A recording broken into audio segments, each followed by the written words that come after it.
ఏకాదశి వ్రతం చేయటం వలన ఎలాంటి దోషాలు పరిహారం అవుతాయి? ఈసారి మనకి వైకుంఠ ఏకాదశి అంటే ఈరోజు గురువారం. ఎప్పుడైనా సరే గురువారం ఏకాదశి వచ్చినప్పుడు ఈరోజు చేసేటువంటి ప్రత్యేకమైనటువంటి ఒక వ్రతం మనకి కనిపిస్తోంది. అంటే అది వైకుంఠ ఏకాదశి రోజు మాత్రమే రావాలని లేదు. సంవత్సరంలో ఎప్పుడైనా ఒక్కో ఏకాదశి గురువారం రోజు వస్తూ ఉంటుంది. ఎప్పుడు గురువారం ఏకాదశి వస్తుందో ఆ రోజు ఈ వ్రతాన్ని చేయాలి. ఏ వ్రతాన్ని చేయాలి, ఎవరు చేయాలి, ఎందుకు చేయాలి, ఎలాంటి దోషాలు పరిహారం అవుతాయి అనేటువంటి విషయాన్ని తెలుసుకోవాలి. ఈ రోజుల్లో ముఖ్యంగా పూర్వకాలంలో అయితే అన్ని వర్గాల వాళ్ళు కూడా ఋతుక్రమం వచ్చినప్పుడు దైనందిన కార్యక్రమాలకి కొంచెం దూరంగా ఉంటూ ఉండేవాళ్ళు. దేవత విగ్రహాన్ని తాకేవాళ్ళు కాదు, దేవాలయాల్లోకి వెళ్ళేవాళ్ళు కాదు, ఇంట్లో వంట చేసేవాళ్ళు కాదు, ఎవరిని తాకకుండా దూరంగా కూర్చోవడం అనేటువంటి అనుమతి అన్ని వర్గాల్లో ఉండేది. కాలక్రమేణా అన్ని వర్గాల్లో కాదు, బ్రాహ్మణుల్లో కాదు, అందరూ కూడా అంటే ఆధునిక కాలంలో వీలు కాక కొంతమంది, నమ్మకం లేక కొంతమంది, మరే ఇతర కారణాల వల్ల కొంతమంది ఎవరు కూడా దీన్ని తాకకుండా దూరం ఉండటం అనేటువంటిది మృగ్యం అయిపోయింది మనకి. కాకపోతే చాలా మంది దేవాలయాల్లోకి కానీ దేవతా అర్చనలు కానీ చేయటం మాత్రం అనుకుని దూరంగా ఉంటూ ఉంటారు. తెలిసి చేసినా తెలియక చేసినా కొన్ని దోషాల వలన పాపం అంటుకుంటుంది అనేటువంటి విషయాన్ని మనకి ఆధ్యాత్మిక గ్రంథాలు చెప్తూ ఉన్నాయి. అది ఎలాంటి పాపం, ఎలాంటి దోషం అంటే, పూర్వకాలం ఒక బ్రాహ్మణుడికి ఒక కోడలు ఉండేది. ఆవిడికి ఏమిటంటే ప్రతి 15 రోజులకి కూడా ఋతుక్రమం కనిపిస్తూ ఉండేదిట. ఇంట్లో చాలా ఇబ్బందిగా ఉండేది. ఆ కాలంలో అందరూ దూరంగానే ఉంటూ ఉండేవాళ్ళు.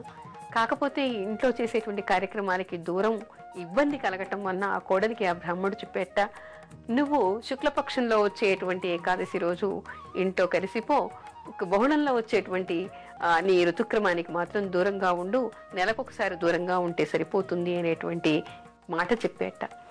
ఆ తర్వాత ఆ కోడలు కూడా అదే విధంగా చేసింది. ఆ తర్వాత బ్రాహ్మణుడు దంపతులు ఇద్దరు కూడా చనిపోయి అదే ఇంట్లో ఆవుగాను కుక్కగాను పుట్టారట. పుట్టిన తర్వాత ఒకసారి ఆ బ్రాహ్మణుడు, ఏ బ్రాహ్మణుడైతే చనిపోయాడో ఆ బ్రాహ్మణుడి శ్రాద్ధ దినం వచ్చిందిట. శ్రాద్ధ దినం వచ్చినప్పుడు కొడుకు కోడలు కూడా ఆ శ్రాద్ధ విధిని నిర్వహించడం కోసం వంటలన్నీ చేసి పెట్టారట, పాయసం చేసి పెట్టారు. ఈ లోపల ఒక పాము వచ్చి పాయసంలో విషాన్ని కక్కేసిందిట. అప్పుడు ఈ ఆవు కుక్క కూడా చూసుకున్నారు. వాళ్ళకి పూర్వజన్మ స్మృతి కూడా వాళ్ళకి ఉంది. అయ్యో, ఈ పాయసాన్ని బ్రాహ్మలు తినటం వల్ల మరణిస్తారు, కొడుకు కోడలికి వాళ్ళకి ఏమో బ్రహ్మహత్యా పాతకం అంటుకుంటుంది, ఏం చెయ్యాలి అని చెప్పేసి ఆ కుక్క ఆవు కూడా అనుకుని ఏం చేశారట, ఆ కోడలు చూసేలాగా పాము ఏ పాయసంలో విషం కక్కిందో ఆ కుక్క వెళ్ళి ఆ పాయసాన్ని ముట్టుకుందిట.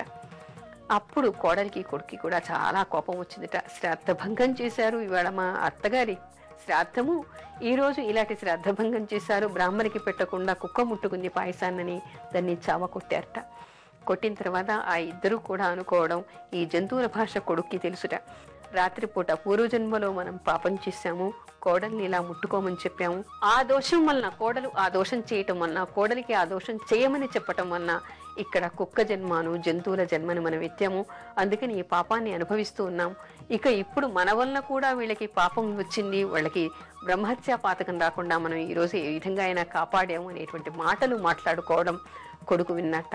అయ్యో, ఎంతటి పొరపాటు జరిగింది అని చెప్పేసి ఏం చెయ్యాలో చెప్పమని చెప్పేసి దగ్గర ఉన్నటువంటి బ్రాహ్మల్ని, మునులని, ఋషులని కూడా అడిగేట. ఆ దోష పరిహారం ఎలా చెయ్యాలి, మా తల్లిదండ్రులకి ముక్తి ఎలా కలుగుతుంది, నా భార్యకి నాకు కూడా ఆ దోషం పరిహారం ఎలా జరుగుతుంది, ఇలా ఋతుదోషాన్ని ఋతుక్రమంలో ఉన్నప్పుడు చేసినటువంటి పనులకి అంటే ముట్టుకోకూడనటువంటివి ముట్టుకోవడం, ఆ తర్వాత ఇంట్లో దేవతా కార్యక్రమాలు చేయటం వలన వచ్చేటువంటి దోషం ఏ విధంగా పోతుంది అని అడిగట.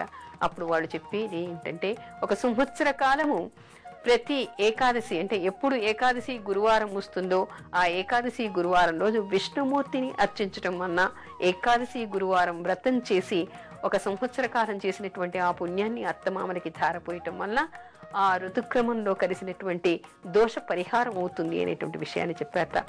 అప్పుడు ఆ కోడలు ఒక సంవత్సర కాలం అలా ఏకాదశి ఎప్పుడు గురువారం వస్తే అప్పుడు విష్ణుమూర్తిని అర్చించి ఆ ఏకాదశి గురువారం వ్రతం చేసి ఆ ఫలితాన్ని అత్తమామలకి ధారపోసిందిట. తద్వారా అత్తమామలకి కూడా విముక్తి కలిగిందిట, ఆవిడకి కూడా దోష పరిహారం జరిగింది అనేటువంటి విషయాన్ని చెప్తారు. అంటే ఎవరైనా తెలిసి కానీ తెలియక కానీ ఇలాంటి ఋతుక్రమంలో మనకి దైనందిన కార్యక్రమాలు కాకుండా దేవతా కార్యక్రమాల్లో కూడా దోషం జరిగినప్పుడు బాధపడుతూ ఉంటారు. తెలియక జరిగిందని కొంతమంది తెలిసి పట్టించుకోకుండా చేసి కొంతకాలం తర్వాత పశ్చాత్తాపడుతూ ఉంటారు. వాళ్ళందరికీ దోష పరిహారం ఏమిటి అంటే ఏకాదశి గురువారం వ్రతం చేసి విష్ణుమూర్తిని ఆ రోజు అర్చించడం వలన ఆ దోషం పరిహారం అవుతుందని చెప్పేసి మనకి శాస్త్రం చెప్తోంది. కాబట్టి ఎవరైనా తెలిసి తెలియక ఇలాంటి దోషాలు చేసి ఉంటే ఈ వ్రతాన్ని చేసి ఆ దోష పరిహారాన్ని వాళ్ళు పొందవచ్చు.